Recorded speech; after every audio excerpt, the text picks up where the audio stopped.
Hey everyone, welcome to another episode of the Who Dat Chat. It's me, Connor, joined of course with Michael Balco of the Michael Balco Show. Make sure you check that out. Mike, how's it going today, man? It's going good, man. Blessed and highly favored as always. Happy to join my best friend in the whole wide world on another episode of the Who Dat Chat. Best friend, you're too kind, man. I appreciate that. Don't tell Alec. I won't tell Alec. That's our little secret. This episode, we're going to go over this Week 5 matchup against another NFC East opponent. The last time we played an NFC East opponent was the Giants in a pretty okay game. Balco, what were your thoughts on that one before we get into our preview?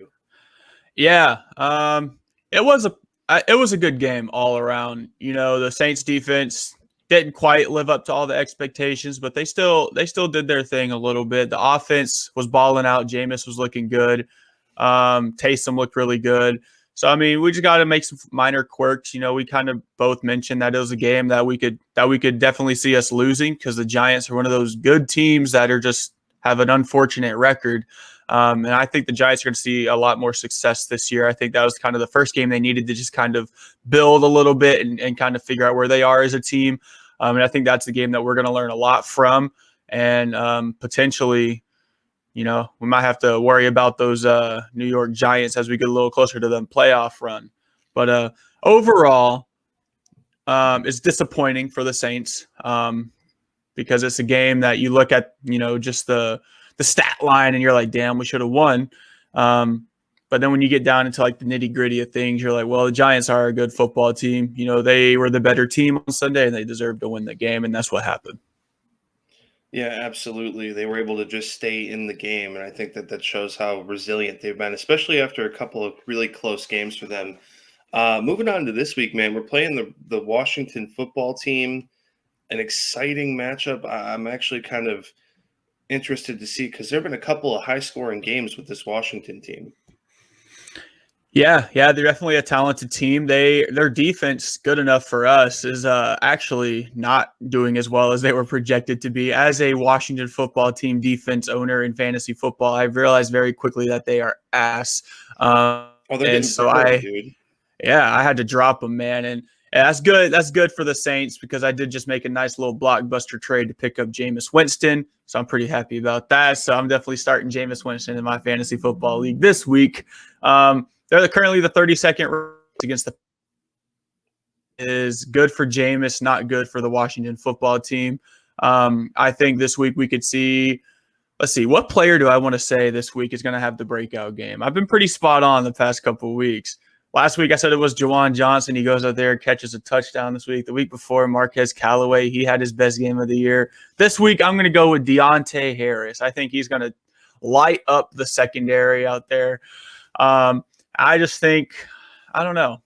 I'm trying to be optimistic because we did just get served a nice little L to by the New York Giants. But I like to say the Saints look like the better team on paper right now. Obviously, the Washington football team is down Ryan Fitzpatrick. They don't know if he's going to return this season or not. Taylor Heineke's kind of taken over. And he's done a nice job, but a lot of his throws, similar to Jameis Winston's throws, look like they could be intercepted at any given time.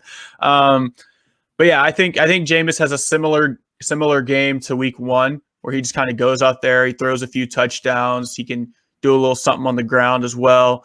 I think Kamara really gets going this week. Yeah, I think it's going to be an overall really good game for the offense. The defense, I'm a little interested to see.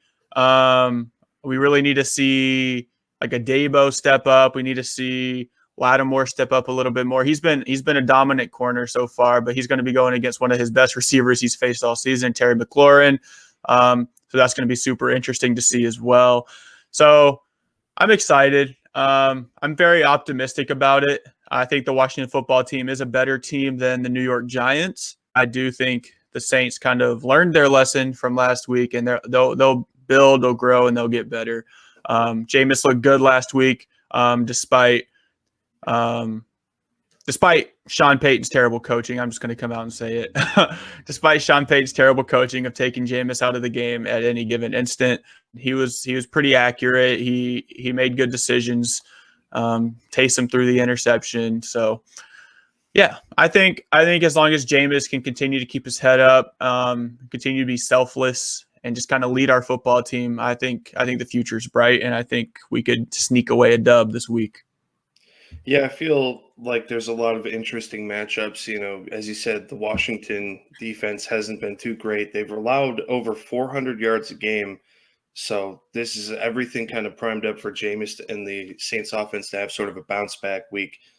You're talking about the defense as well, man. I think, looking at last week, Malcolm Jenkins, had the most tackles on the team. We got to get the veteran guys like him, Demario Davis. Yeah, and as you said, Paulson Adebo, some of the younger guys as well to follow, what they're doing and hopefully get down, make sure that they're not letting any really big plays off. Definitely a big matchup with, Terry McLaurin, the guy who gets a ton of targets. So I'm excited to see how that one plays out, man. Yeah, me too. We need to get some damn pass rush, man. I don't know where Cam Jordan has been all season, but we need that man to step up, get out there, and start getting some sacks, man. Absolutely. Yeah, I've been wondering about that. It seems like not really a lot of highlights of him on ESPN, unfortunately. Yeah, a lot. That's kind of goes for our D line as a whole right now. It's just like it's always been like kind of the bread and butter of our football team, and now it's just what the heck are they doing, man? Obviously, like it's not the same without Trey Hendrickson and all those guys, but still, bruh, like come on. Now, looking at this game as well, I think a big thing is, Fitzpatrick is out. He's been out for the whole season. Are you worried about Heineke? Do you think that this is a game where, if McLaurin gets the better of Lattimore, he's going to be able to kind of keep him in it? Yeah, I am a little bit worried about Taylor Heineke, and the reason for that is I think Heineke kind of gives them a little bit more rushing upside than Ryan Fitzpatrick does. Ryan Fitzpatrick, we all know he's just kind of been like a career backup spot starter, just like a good just team player. And he's the kind of guy where it's like you're never out of a football game if Ryan Fitzpatrick is your quarterback. Taylor Heineke, he's like the same and he's different in his own respective right. He's the same in regard that like he's going to give you a pretty good chance to win if he's playing. Taylor Heineke, he's not just like your typical backup. He's a guy he could be a legitimate starter. With that being said, he's a lower tier starter in the NFL. He's not like anywhere near like the upper half. Of like the best starting quarterbacks in the NFL, but he's solid. You know what I mean? He's got that rushing upside, which is really good. And his favorite target is Terry McLaurin. And if Lattimore is not able to shut down Terry McLaurin, then I don't think anybody on our defense can. So, yeah, that does concern me a little bit. The good news for us is Logan Thomas was put on the IR. He's going to be out for the next 3 weeks. We don't have to worry about the big former quarterback converted tight end Taysom Hill wannabe Logan Thomas catching touchdowns on us. But that's good at least. But yeah, it definitely does concern me a little bit. But I think on paper, we're looking like the better team right now. And I definitely think just Washington's lack of like a defensive identity is definitely going to screw them over in this one because the Saints are still a pretty sneaky good offense. They don't get nearly enough love as they deserve. And I think as long as we just kind of tighten up as a whole on Sunday and make better decisions, like coaching decisions, and Jameis continues to make good decisions because people like to pin that last week's loss on him, and that is not his loss at all.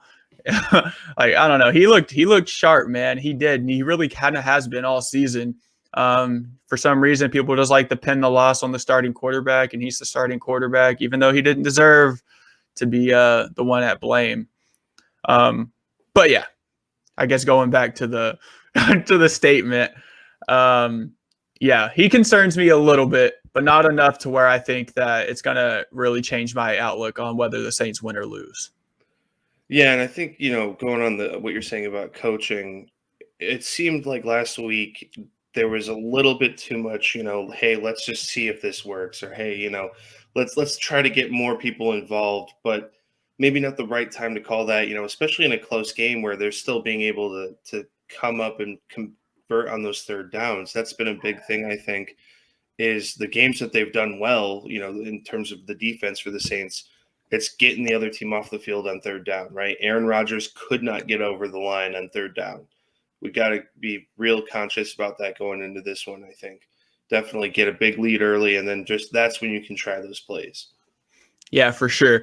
And it makes Jameis lack confidence, even though he was mic'd up this past Sunday and the whole like NFL mic'd up thing came out. And he was just like, I don't care, bro, just run that damn ball or whatever he was saying to Taysom. Like, dang well that if the starting quarterback, and they did this with Drew Brees too, like, dang well if you're taking your starting quarterback out of the game to put Taysom Hill in to score all the touchdowns, that's no fun. And it lacks confidence because you're like, well, we're in the red zone and why am I not in the game? You know what I mean?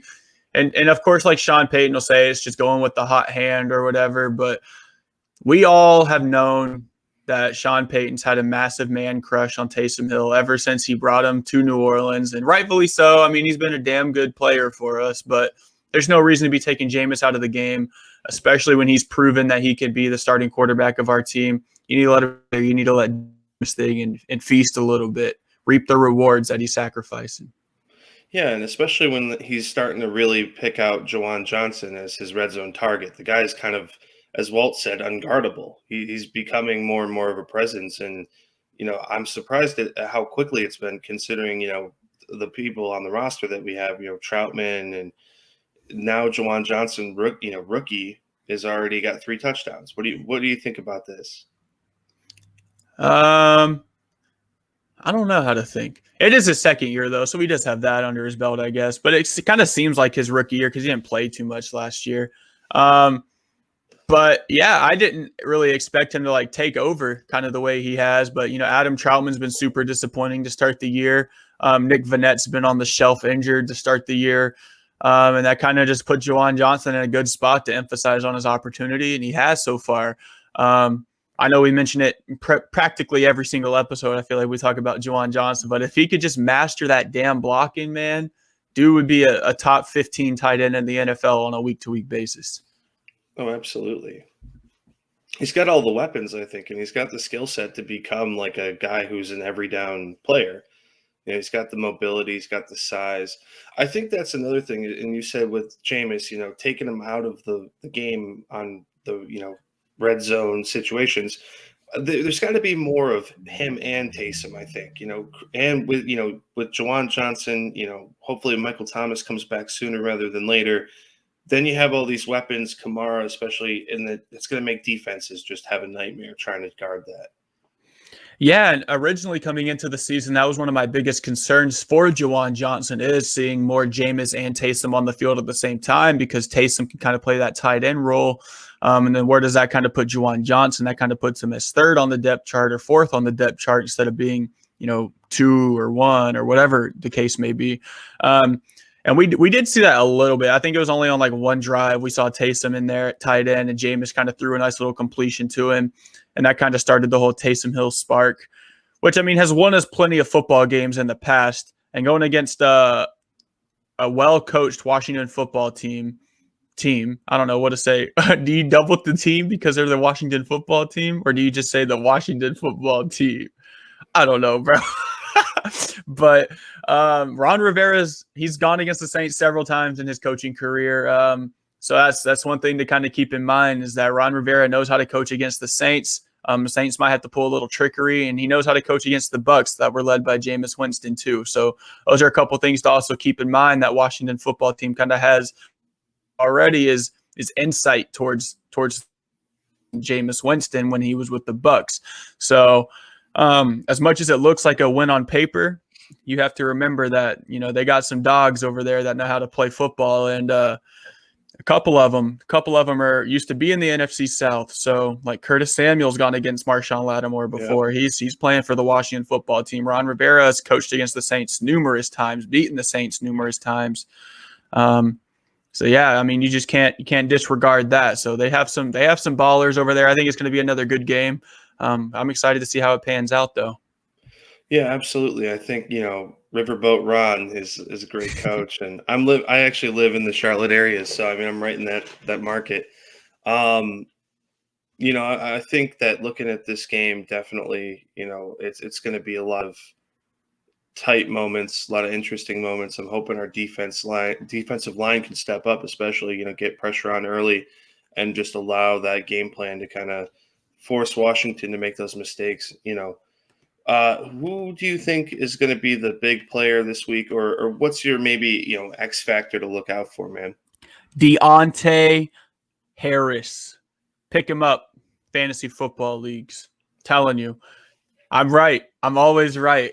He may not want to start him necessarily, but I think he's definitely worth at least keeping on your bench, potential flex play if someone gets banged up or something on your squad. But I think Deontay Harris is going to be the guy this week. Let me pull up the stats real quick. But I know my man has been getting deep targets. He's like the Saints air yards guy.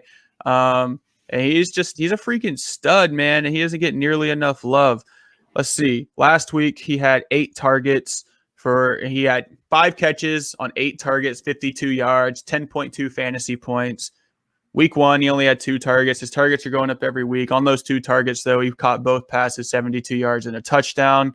Deontay Harris, he's available in literally 98% of fantasy football leagues right now on ESPN. Jeez. 98%. If you're not picking up Deontay Harris this week, at least to put on your bench and see how it goes, what the heck are you doing, man?